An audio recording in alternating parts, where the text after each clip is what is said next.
Dr. Herbert Spiegel is one of the world's leading experts on hypnosis.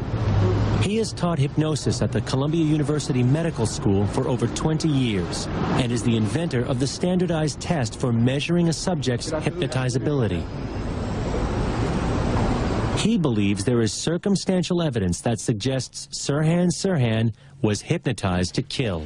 The total and complete amnesia that Sirhan demonstrated from the very beginning to this very day suggests strongly that he was A, highly hypnotizable, and B, programmed to perform that act.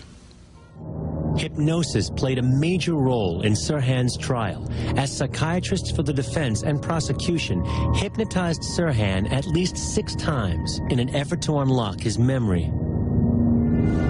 You're right in the kitchen now. In one session under hypnosis, Sirhan was induced to reenact the shooting. Look, Senator Kennedy is here. The psychiatrist reported that Sirhan nearly choked as he relived being strangled, just as in his actual capture. Get the gun. Stay away from the gun. This incident is one of many that Dr. Spiegel found in his review of the court psychiatrist's reports that lead him to believe that Sirhan falls into the highest category of hypnotizability. Only about 5 to 10% of the population are that highly hypnotizable. He comes under the category of what might be called the hypnotic virtuosos. In fact, Sirhan's high hypnotizability, which allowed him to slip into spontaneous trances, was the basis of the defense's argument. His lawyers argued that Sirhan involuntarily shifted into a hypnotic trance and therefore carried out the assassination without planning it ahead of time.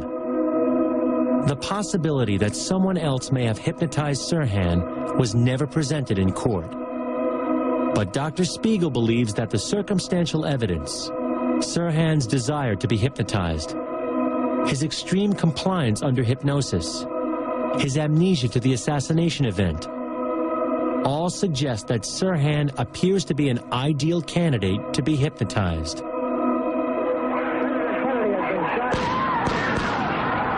But can someone be hypnotized to kill? Yes, it is possible to instruct a highly hypnotizable person to perform many acts, including assassination. For the past 10 years, this eminent Californian lawyer has been investigating the links between hypnosis, the American security agencies, and murder. Can hypnosis be used to influence people to commit illegal or immoral acts? There's generally a folklore that it can't be so used, and I think the reason for the folklore, for one, is to discourage people from trying, and two, because it took a while for hypnosis to establish itself as a valid therapeutic technique. Now that we know that it is a valid therapeutic technique, we can also see that just as it can be used for good, it can be used for evil.